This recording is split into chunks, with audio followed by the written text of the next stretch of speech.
نحمده ونصلي ونسلم على رسوله الكريم اما بعد فاعوذ بالله من الشيطان الرجيم بسم الله الرحمن الرحيم والضحى والليل إذا سجى ما ودعك ربك وما قلى وللآخرة خير لك من الأولى ولسوف يعطيك ربك فترضى ألم يجدك يتيما فآوى ووجدك ضالا فهدى ووجدك عائلا فأغنى فأما اليتيم فلا تقهر وأما السائل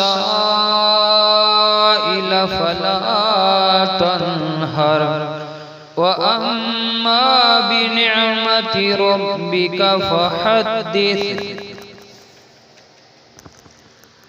قسم ہے چاشت کے وقت کی اور قسم ہے رات کی جب وہ چھا جائے۔ آپ کے رب نے جب سے آپ کو منتخب فرمایا ہے آپ کو نہیں چھوڑا، نہ ہی جب سے آپ کو محبوب بنایا ہے ناراض ہوا ہے، اور بے شک ہر بعد کی گھڑی آپ کے لیے پہلے سے بہتر یعنی باعث عظمت و رفعت ہے، اور آپ کا رب ان قریب آپ کو اتنا کچھ عطا فرمائے گا کہ آپ راضی ہو جائیں گے۔ اے حبیب صلی اللہ علیہ وآلہ وسلم، کیا اس نے آپ کو یتیم نہیں پایا؟ پھر اس نے آپ کو معزز و مکرم ٹھکانہ دیا، اور اس نے آپ کو اپنی محبت میں خود رفتہ و گم پایا تو اس نے مقصود تک پہنچا دیا، اور اس نے آپ کو وصال حق کا حاجت مند پایا تو اس نے اپنی لذت دید سے نواز کر ہمیشہ کے لیے ہر طلب سے بے نیاز کر دیا۔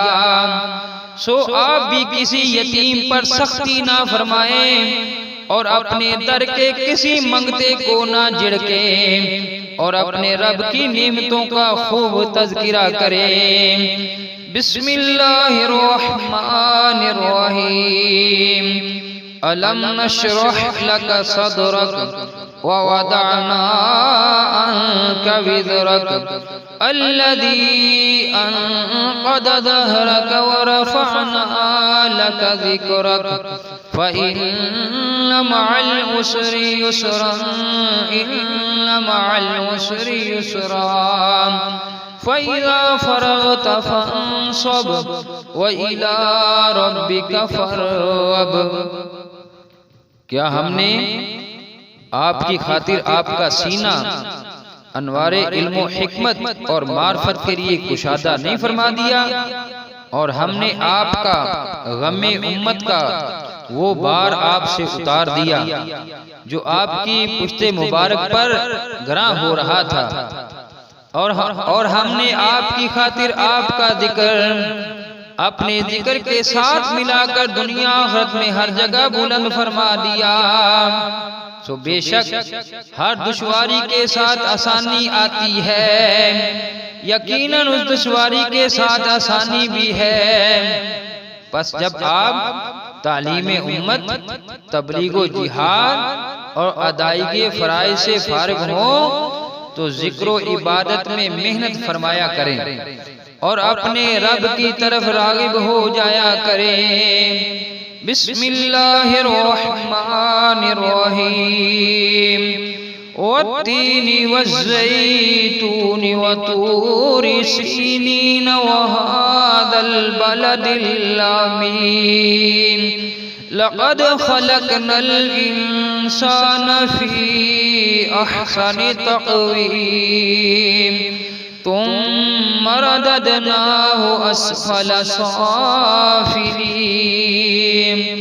إلا الذين آمنوا وعملوا الصالحات فلهم أجر غير ممنون فما يكذبك بعد بالدين أليس الله بأحكم الحاكمين۔ انجیر کی قسم اور زیتون کی قسم اور سینا کے پہاڑ طور کی قسم اور اس امن والے شہر مکہ کی قسم، بے شک ہم نے انسان کو بہترین اعتدال اور توازن والی ساخت میں پیدا فرمایا ہے، پھر ہم نے اسے پست سے پست تر حالت میں لوٹا دیا، سوائے ان لوگوں کے جو ایمان لائے اور نیک عمل کرتے رہے تو ان کے لیے ختم نہ ہونے والا دائمی اجر ہے۔ پھر اس کے بعد کون ہے جو آپ کو دین یا قیامت اور جزا و سزا کے بارے میں جھٹلاتا ہے؟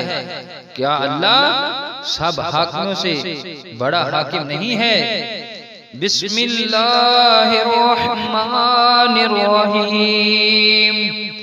اقرأ باسم ربك الذي خلق خلق الإنسان من علق اقرأ وربك الأكرم الذي علم بالقلم علم الإنسان ما لم يعلم كلا إن الإنسان ليطغى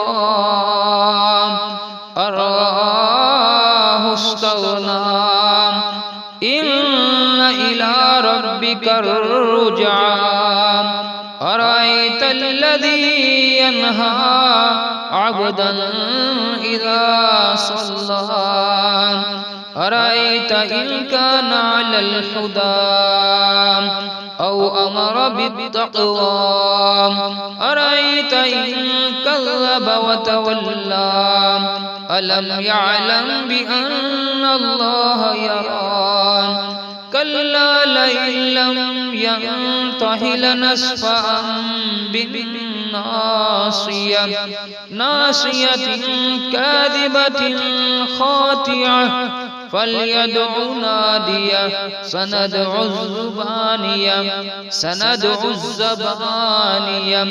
كلا لا تطعه واسجد واقترب۔ اے حبیب صلی اللہ علیہ وآلہ وسلم، اپنے رب کے نام سے آغاز کرتے ہوئے پڑھیے جس نے ہر چیز کو پیدا فرمایا۔ اس نے انسان کو رحم مادر میں جوں کی طرح معلق وجود سے پیدا کیا۔ پڑھیے، اور آپ کا رب بڑا ہی کریم ہے جس نے قلم کے ذریعے لکھنے پڑھنے کا علم سکھایا، جس نے انسان کو اس کے علاوہ وہ کچھ بھی سکھا دیا جو وہ نہیں جانتا تھا، مگر حقیقت یہ ہے کہ نافرمان انسان سرکشی کرتا ہے اس بنا پر کہ وہ اپنے آپ کو دنیا میں ظاہراً بے نیاز دیکھتا ہے۔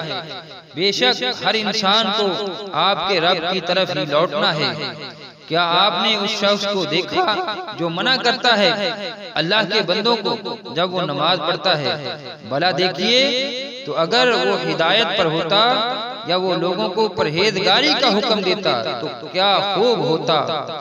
اب بتائیں، اگر اس نے دین حق کو جھٹلایا ہے اور آپ سے منہ پھیر لیا ہے تو اس کا کیا حشر ہوگا؟ کیا وہ نہیں جانتا کہ اللہ اس کے سارے کردار کو دیکھ رہا ہے؟ خبردار، اگر وہ گستاخی رسالت اور دین حق کی عداوت سے باز نہ آیا تو ہم ضرور اسے پیشانی کے بالوں سے پکڑ کر گھسیٹیں گے، وہ پیشانی جو جھوٹی اور خطا کار ہے۔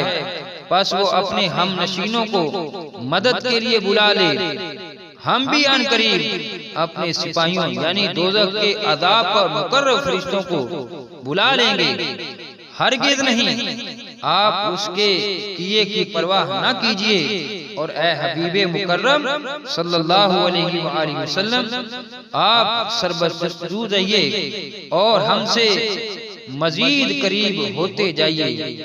صدق اللہ مولانا العظیم وصدق رسولہ النبی الامین الکریم۔